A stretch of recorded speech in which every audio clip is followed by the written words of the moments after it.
Estresse em níveis elevados não são prejudiciais somente à saúde da mente, mas também podem afetar o nosso organismo de diversas formas, incluindo o aparelho digestivo.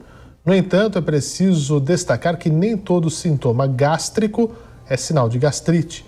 Algumas pessoas podem desenvolver sintomas semelhantes ao da gastrite por quadros de ansiedade, sem que haja nenhum sinal de inflamação ou alterações no estômago. Quem vai explicar essa relação do estresse com o problema digestivo é o Gustavo Paturi, cirurgião do aparelho digestivo, já está conosco aqui na tela dividida. Doutor Gustavo, muito boa noite, seja bem-vindo. Boa noite, Fernando. Obrigado pela oportunidade de poder estar aqui com vocês. É um prazer.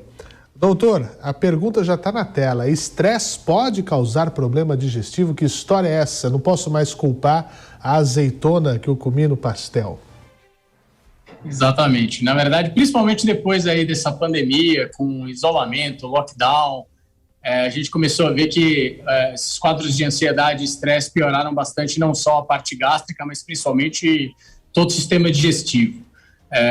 Bem que você estava falando ali que, às vezes, você pode ter o sintoma de dor, queimação, náusea, e o paciente geralmente acaba referindo que tem uma gastrite, mas, na verdade, ele não tem uma inflamação. Ele vai ter uma coisa que a gente chama de dispepsia funcional, que é uma coisa que a gente consegue diferenciar da gastrite em si. A gastrite, o paciente ele tem a inflamação da mucosa, que é a pelezinha que reveste o estômago, e a dispepsia funcional não. Ele apenas por causa da ansiedade, do estresse, ele vai ter o quadro de dor, enjoo, náusea, mas não vai ter inflamação em si. Agora, como é que a gente percebe a diferença, né? Tem gente que falava, não sei nem se é o termo correto, doutor, eu tenho gastrite nervosa. Eu fico nervoso. Esse é um termo bastante comum. Na verdade, em si, não existe a gastrite nervosa em si. O que a gente pode falar é que essa dispepsia funcional que os pacientes reclamam, sendo a gastrite nervosa, ela não tem essa inflamação. Para a gente diferenciar isso, a única questão em si seria fazendo a endoscopia, que é o exame, para a gente conseguir ver se realmente a parede do estômago está inflamada ou não. Os sintomas, basicamente, são os mesmos. Os pacientes, geralmente, em quadros de estresse, ansiedade, eles podem ter dor abdominal, náusea, a distensão, aquela sensação de má digestão, azia, arroto e, às vezes, até uma cólica muito forte. Isso pode variar somente, às vezes, quando o paciente está muito ansioso, nervoso, mas principalmente, às vezes, quando ele come determinados tipos de alimentos, que às vezes tem um pouco mais de acidez, bebida alcoólica, café, cigarro, isso faz com que acabe piorando um pouco o sintoma. Mas para a gente diferenciar em si, o ideal seria fazer a endoscopia, procurar um gastroenterologista, um cirurgião do aparelho digestivo, e aí fazer a endoscopia para ser avaliado melhor. Agora, a questão é justamente essa, né? As pessoas, muitas vezes, elas vão deixando passar, né? Se medica em casa, né? Que é um problema sério, e aí quando vê o negócio só cresce, né? Vira uma bola de neve. Essa é uma situação real e preocupante, doutor? Exatamente. A gente viu principalmente com essa questão de lockdown por muito tempo, essa pandemia, as pessoas em casa acabaram aumentando também um pouco o abuso de bebida alcoólica, diminuíram a prática de exercício físico. As pessoas começaram a se medicar bastante, se automedicar. Então, algumas pessoas às vezes achavam que tinham dispepsia funcional e acabavam usando um antiácido ou algum daqueles prazóis que o vizinho tem e melhorava um pouco e cerca de depois 2-3 meses acabava o sintoma piorando, voltando, né? Por isso que esse é importante que, caso o paciente tenha sintomatologia e seja uma coisa persistente, procure um especialista, até porque às vezes pode não ser simplesmente só uma gastrite, essa dispepsia funcional que às vezes ele acha que pode ser até uma coisa mais séria. Isso que eu ia perguntar, o que pode acontecer num episódio mais sério, deixando passar? Pode virar uma úlcera, pode virar algo ainda pior?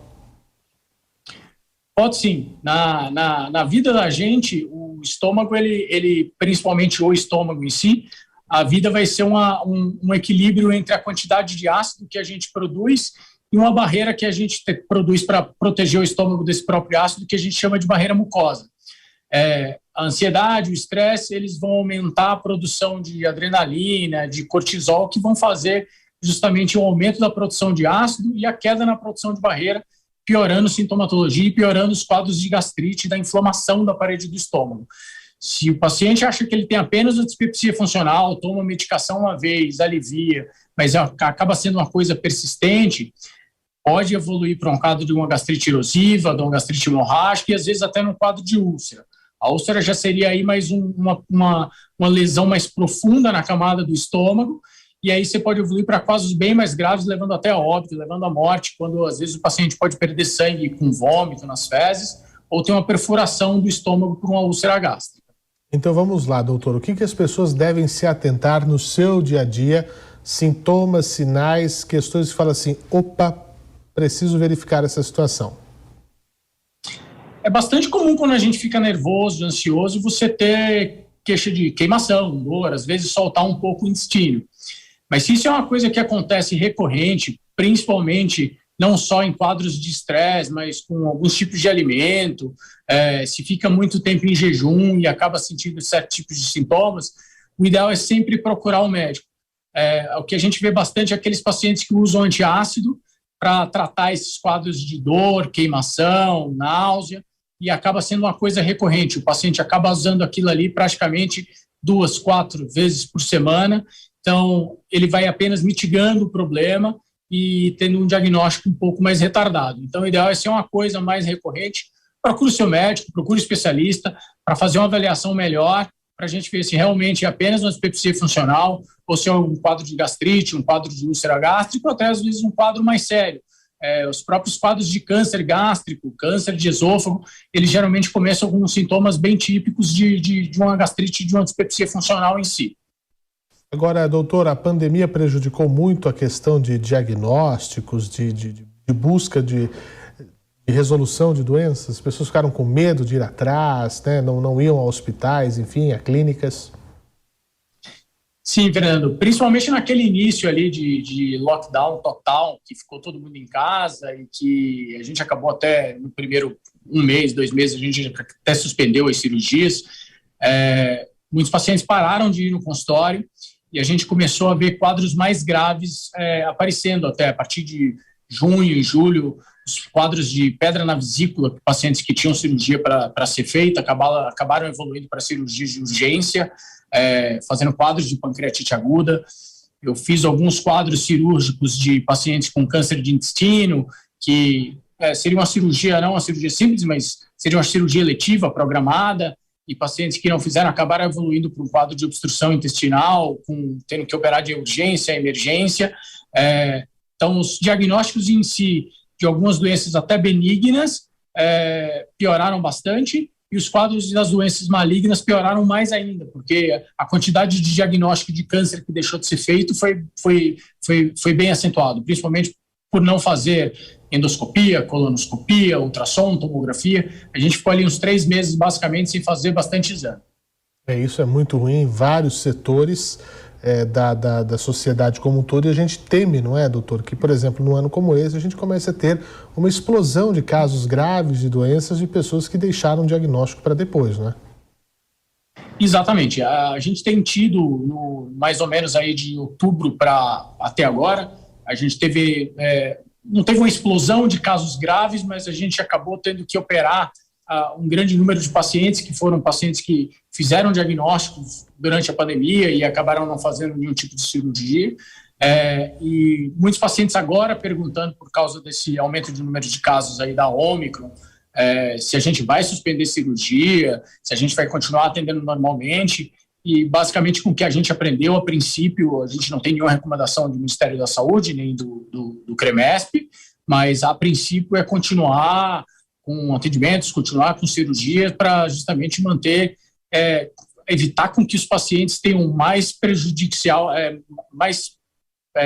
se prejudiquem ainda mais. Eles já passaram basicamente 1 ano sem fazer os exames de rotina, sem fazer endoscopia, colonoscopia, sem fazer ultrassom, tomografia. A gente deixou de fazer muito diagnóstico e agora a gente está, às vezes, escolhendo frutos de doenças que a gente podia ter operado, descoberto mais cedo. Pois é, a gente espera que a gente consiga sensibilizar as pessoas para a importância dos cuidados com a saúde. Esse é um assunto importantíssimo e a gente traz aqui, sem dúvida, essas questões. Eu queria agradecer muito ao Dr. Gustavo Paturi, cirurgião do aparelho digestivo, que esteve aqui conosco essa noite, e volte sempre à nossa programação, doutor. Muito obrigado, Fernando. Obrigado pela oportunidade. 11h.